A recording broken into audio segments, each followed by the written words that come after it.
हिमाचल धर्मशाला से इस समय धर्मशाला विधानसभा से जुड़ी बड़ी खबर आपको बता दें। धर्मशाला विधानसभा भवन के गेट पर खालिस्तान के झंडे लगे, पंजाबी भाषा में खालिस्तान लिखा गया और साथ ही विधानसभा भवन गेट पर खालिस्तानी झंडे लगने से सुरक्षा एजेंसियों पर सवाल भी है। आखिर कैसे विधानसभा भवन गेट पर खालिस्तान के झंडे लगाए गए, ये बड़ा सवाल इस समय बना हुआ है।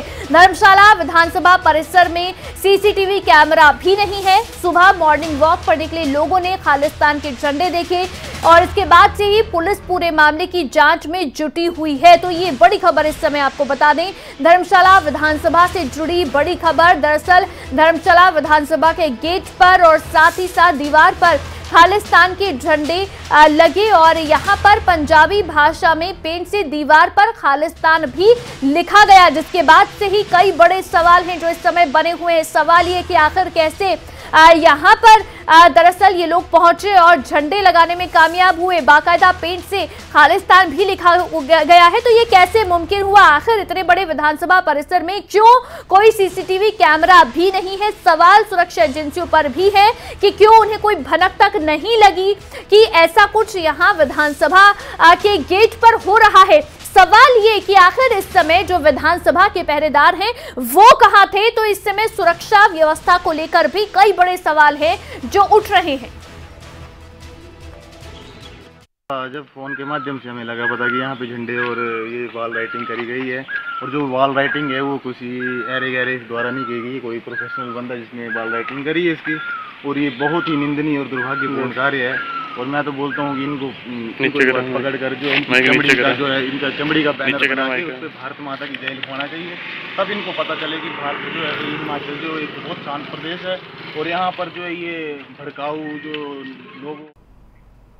इसी बीच मनोज धीमान हमारे संवाददाता हमारे साथ जुड़ गए हैं। मनोज, जो ये पूरा मामला हुआ है, देखिए पहले से ही सुरक्षा एजेंसियों की ओर से, खासकर खुफिया एजेंसी की ओर से अलर्ट जारी किया गया था, कहा गया था कि ऐसा कुछ हो सकता है, और खालिस्तान की ओर से क्योंकि पहले ही झंडा फहराने की उनकी ओर से चेतावनी दी गई, तो उसके बाद भी ये सब हो पाया है। बड़ी सुरक्षा चूक ये है, क्या कुछ एक्शन इस समय जारी है?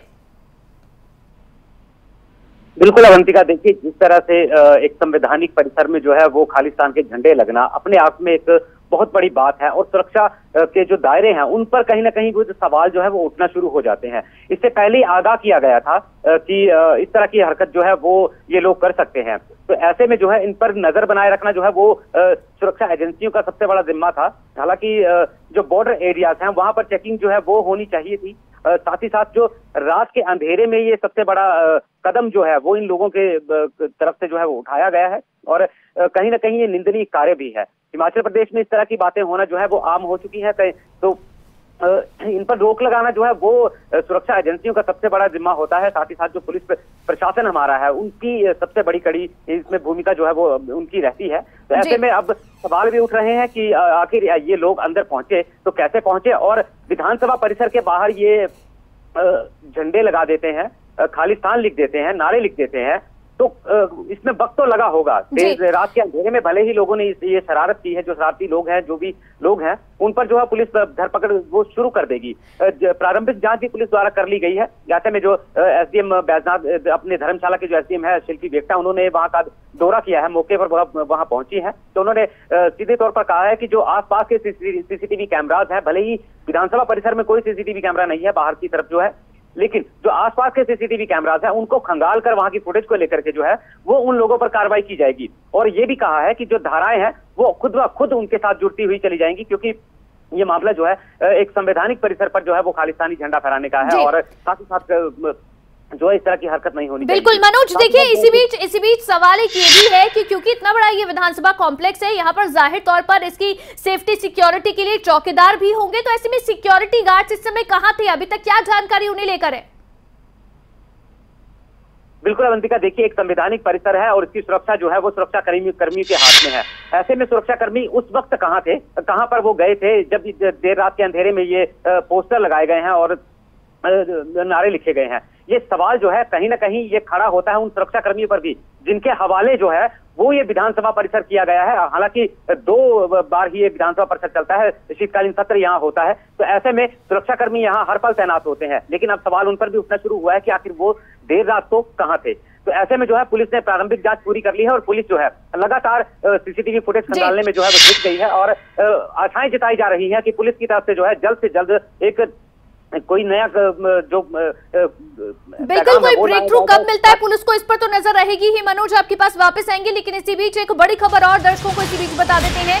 दिल्ली के डिप्टी सीएम मनीष सिसोदिया का ट्वीट, हिमाचल विधानसभा में खालिस्तान के झंडे मिलने पर मनीष सिसोदिया की ओर से ट्वीट किया गया है और ट्वीट करते हुए उन्होंने लिखा है कि पूरी बीजेपी एक गुंडे को बचाने में लगी है और उधर खालिस्तानी झंडे लगाकर चले गए। जो सरकार विधानसभा ना बचा पाए वो जनता को कैसे बचाएगी? ये हिमाचल की आबरू का मामला है, देश की सुरक्षा का मामला है।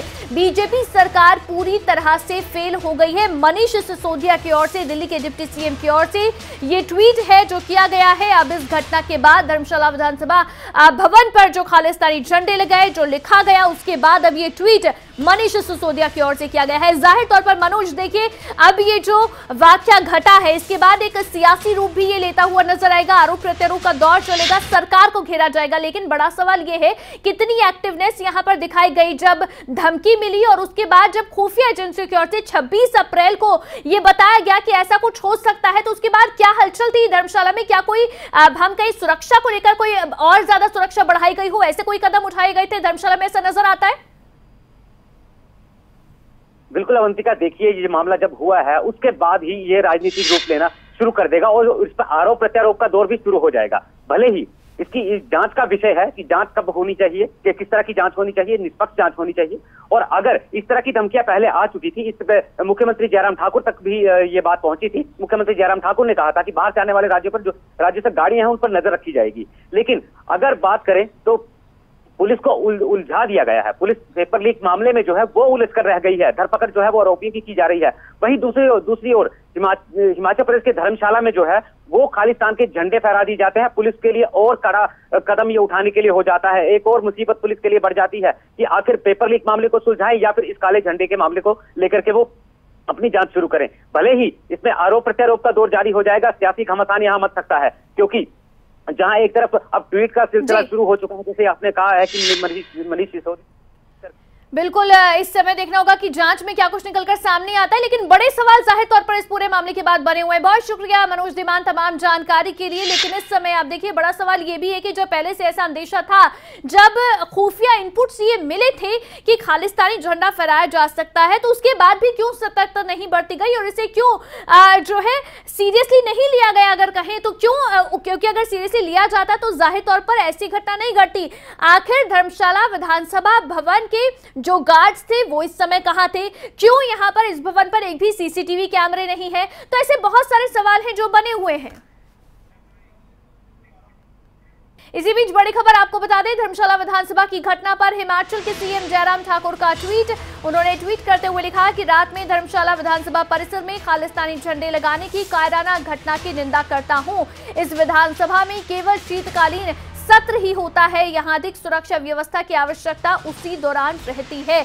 हम इसे बर्दाश्त नहीं करेंगे, दोषियों के खिलाफ कड़ी कार्रवाई की जाएगी। तो मुख्यमंत्री की ओर से कहा गया है कि दोषियों के खिलाफ सख्त कार्रवाई की जाएगी, कड़ी कार्रवाई की जाएगी। हम इसे जो है बख्शेंगे नहीं। लेकिन साथ ही साथ मुख्यमंत्री ने, देखिए ये ट्वीट है, मुख्यमंत्री ने 2 ट्वीट किए हैं जिसमें मुख्यमंत्री ने इसे कायराना हरकत बताया और मुख्यमंत्री ने इसकी निंदा भी की है। तो निंदा करते हुए ये ट्वीट है जो मुख्यमंत्री की ओर से किया गया है। मुख्यमंत्री ने इसमें लिखा कि इस विधानसभा में केवल शीतकालीन सत्र ही होते हैं, इसलिए यहां अधिक सुरक्षा व्यवस्था की आवश्यकता उसी दौरान पड़ती है।